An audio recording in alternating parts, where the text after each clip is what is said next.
Indian national army, ठीक है, INA। सबके सब इसका फुल फॉर्म जरूर याद रखिएगा, Indian national army, it is in INA, founded by the रास बिहारी बोस विद कैप्टन मोहन सिंह, ठीक है, इट वाज फाउंडेड बाय रास बिहारी बोस विद कैप्टन मोहन सिंह, ठीक है। तो आप इसमें लिख दीजिए रास Bihari Bose secretly escaped from India in Jan 1941 and reached Berlin, ठीक है। In 1943 he joined the INA। INA कहाँ पर ज्वाइन किया उन्होंने बेटा? सिंगापुर में, ठीक है। There रास Bihari Bose handed over to leadership to him। किनको बेटा? बाद में जो लीडरशिप थी वो किसको दे दी गई थी? At the time of independence Subhash Chandra Bose को दे दी गई थी, ठीक है बेटा। Soldiers were mostly raised from the Indian soldiers of British Army who were taken the prisoner by the Japanese after they conquered the East Asia, ठीक है। जब उन्होंने एशिया को जापान ने, देखो ऑब्वियसली सी बात है, जब जापान वॉर में लड़ रहा था तो इंडियन सोल्जर्स ही तो थे जो इंडिया की तरफ से, सॉरी ब्रिटिशर्स की तरफ से लड़ रहे थे, ठीक है। तो जो इंडियन प्रिजनर्स थे उनको जापान ने क्या किया हुआ था बेटा? अरेस्ट किया हुआ था, ठीक है। तो वहां के जितने भी इंडियन प्रिजनर्स थे उनको लेकर जो है ये जो आर्मी है वो बनाई गई थी, ठीक है। इसके 2 INA के हेडक्वार्टर्स दो है बेटा, एक रंगून, ठीक है, एक सिंगापुर, ठीक है। रंगून को अब क्या कहते हैं बेटा? म्यांमार, ठीक है। INA has 3 fighting brigades named as Gandhi, Azad and Nehru, मतलब Gandhi brigade, Azad brigade and Nehru brigade, ठीक है। एक INA ही ऐसी हमारी ऑर्गेनाइजेशन थी उस टाइम पर जहां पर रानी झांसी ब्रिगेड जो कि वुमेन्स के लिए बनाई गई थी। समझ आई मेरी बात? ओके, इसमें आप नाम लिख सकते हो, गांधी, नेहरू एंड आजाद, ठीक है। These are the different armies, जो सब ब्रिगेड्स जो थी, और रानी लक्ष्मीबाई ब्रिगेड जो है वो किसकी थी बेटा? विमेंस के लिए स्पेशली बनाई गई थी।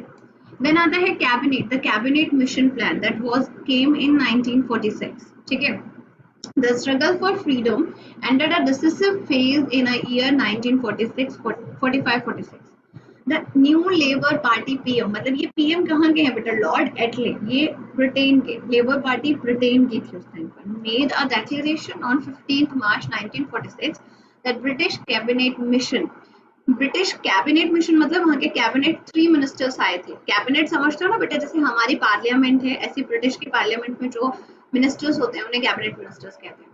comprising of Lord Patrick Lawrence as chairman, Sir Stafford Cripps, Stafford Cripps मैंने क्रिप्स मिशन पहले भी बताया आपको, 1942 में आया, ये 1946 में 3 लीडर्स आए, Lord Patrick Lawrence, Sir Stafford Cripps and A.B. Alexander will visit India. The mission held talk with INC and Muslim League, Indian National Congress के साथ और मुस्लिम लीग के साथ उन्होंने मीटिंग की। उन्होंने कहा भाई आप मान जाओ, इंडिया को इंडिया में पाकिस्तान बना देते हैं, ठीक है। On May 16, 1946, the mission put forward its proposal and it rejected the demand for separate Pakistan and instead a federal union consisting of British India and princely states was suggested. ठीक है, both Congress and Muslim League accepted it, ठीक है। 1946 में mission ने अपना बताया, उन्होंने बोला कि सेपरेट पाकिस्तान तो नहीं बनेगा पर फेडरल यूनियन बन जाएगी जिसमें ब्रिटिश इंडिया और प्रिंसली स्टेट्स होंगे, ठीक है। इसमें दोनों ही कांग्रेस एंड मुस्लिम लीग मान गए, ठीक है, पर कैबिनेट मिशन बाद में मतलब सही नहीं चला, ठीक है। फिर फॉर्मेशन ऑफ इंटरिम गवर्नमेंट होती है जो थोड़े टाइम के लिए, टेम्परेरी गवर्नमेंट होती है। 2 सितंबर 1946 में हमारी एक टेम्परेरी गवर्नमेंट मिली based on the cabinet mission plan and interim government was consist of Congress nominees was formed on 8 September 1946। Is important date बेटा कि आपकी सबसे पहले एक टेम्परेरी जो गवर्नमेंट बनी थी वो सितंबर 2, 1946 में बन गई थी। Jawaharlal Nehru was its vice president and the governor general remained as its president। जो गवर्नर जनरल जो ब्रिटिशर्स के तरफ थे वो उसके प्रेसिडेंट थे। समझ आई, ये डोमिनियन गवर्नमेंट थी, इसमें इंडियन हेड तो था ही बट जो मेन हेड था वो कौन था बेटा? ब्रिटिशर्स थे। फिर अगस्त 16, 1946 पे Jinnah direct action resolution, Jinnah was alarmed at the results of election because Muslim League was in danger of being totally eclipsed। मतलब कि सीधी बात ये थी कि मुस्लिम लीग ने ये इंटरिम गवर्नमेंट खत्म कर दी। उन्होंने ये जो गवर्नमेंट फॉर्म हुई थी उन्होंने कहा ये खत्म हो जाएगी। तो उसमें हुआ क्या कि उन्हें लगने लगा कि ऐसे तो काम बन नहीं रहा है, तो Jinnah has passed a direct action resolution, ठीक है, and which condemned both the British government and the Congress। समझ आई? डायरेक्ट एक्शन प्लान में उन्होंने बोला हम कांग्रेस को भी नहीं मानते, हम ब्रिटिश गवर्नमेंट को भी नहीं मानते, तो हम इस जो इंटरिम गवर्नमेंट बनी थी सितंबर 2 को उसे नहीं मानते। समझ आई? उसे क्या हुआ कि Jinnah celebrated a Pakistan day on March 27, 1947, ठीक है, ये आप याद रख लीजिएगा। बट पाकिस्तान डे कब बनाया गया? मार्च 27, 1947, ठीक है। फिर फॉर्मेशन ऑफ कॉन्स्टिट्यूएंट असेंबली, इसको हम लोग ऑलरेडी कर चुके हैं, मैं दोबारा एक बार करूंगी जो कॉन्स्टिट्यूशन मेकिंग हम लोग पढ़ेंगे, ठीक है। पर इतना समझ लीजिए कॉन्स्टिट्यूएंट असेंबली आपकी 9 दिसंबर 1946 में बनी, जहां पर कॉन्स्टिट्यूशन को बनाने के लिए हमारे लीडर्स जो है उन्होंने एक क्या कहते हैं असेंबली क्रिएट करी, ठीक है, जिसमें हेड कौन था बेटा? डॉक्टर राजेंद्र प्रसाद, जो को बाद में आपके first president of our country भी बने थे, ठीक है। चलिए next is Mountbatten plan. Its very important, इसे हम जून प्लान भी कहते हैं, माउंटबेटन प्लान और जून प्लान भी कहते हैं। जून 3, 1947 में ये वो प्लान था जिसकी वजह से हम पूरे तरीके से फ्री हो गए तरीके से। June 3, 1947, Lord Mountbatten put forward his plan which outlined the steps for the solution of India's political problem। ठीक है, यहाँ पर देखो बेटा ये इतना सारा जो बता रखा है ये बहुत ज्यादा डिटेल में है, इतना आपके सिस्टम सिलेबस में नहीं है, बस आप इतना समझ लीजिए कि this was the plan, June plan जिसे कहते हैं, given by the Lord Mountbatten, ठीक है। उस टाइम के जो गवर्नर जनरल थे उन्होंने ये बोला कि हाँ India will divide into the 2 different Nations, ठीक है, दैट वाज पाकिस्तान और इंडिया। और 14 August was decided that Pakistan जो है वो बन जाएगा और इंडिया आपका रह जाएगा, ठीक है। इंडिया पाकिस्तान में मतलब माउंटबेटन प्लान की वजह से ही हुआ था, ठीक है। फिर partition and independence, all political parties accepted the Mountbatten plan, ठीक है, सबने पॉलिटिकल पार्टीज ने इसको एक्सेप्ट कर लिया, ठीक है बेटा।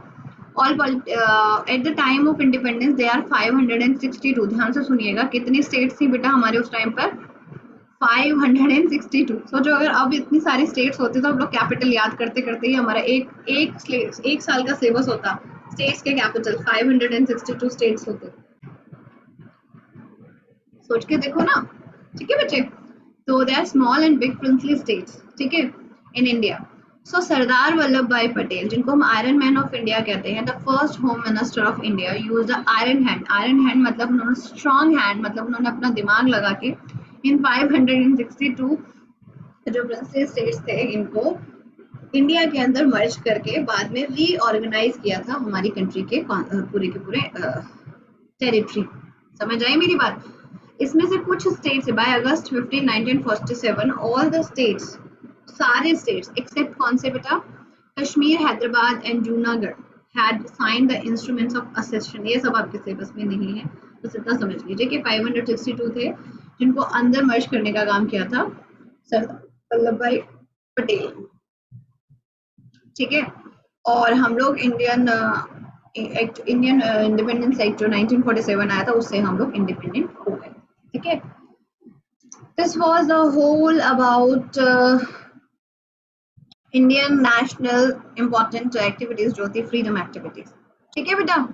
अब इसमें कुछ ऐसी एक्टिविटीज हैं जो आपको मैं एमसीक्यूज में कवर करा दूंगी, कुछ मैं आपको ऐसे जो हम लोग कॉन्स्टिट्यूएंट असेंबली पढ़ेंगे कॉन्स्टिट्यूशन उसमें थोड़ी बहुत हो जाएंगे, बट मेन देखो बेटा हम लोगों ने डिफरेंट पार्ट्स में की, 1885 से लेके 1905 तक, फिर 1905 से 1920 तक, 1920 के बाद 1930 तक, फिर 1930 के बाद ये वाला पार्ट, ठीक है, 1942 एवरीथिंग, ओके बेटा। पोर्टुगीज बेटा, पुर्तगाली, पोर्टुगीज मतलब डिफरेंट इन्वेडर्स थे ना हमारी कंट्री में, बहुत टाइप ऑफ लोग रहते थे। पोर्टुगीज थे, फ्रांस के थे, इस तरीके, और एंग्लो इंडियंस थे। पूरा वीडियो देखने के लिए और लेटेस्ट एग्जाम अपडेट्स जानने के लिए डाउनलोड करें कैरियर डिफेंस स्कूल का एंड्रॉयड ऐप।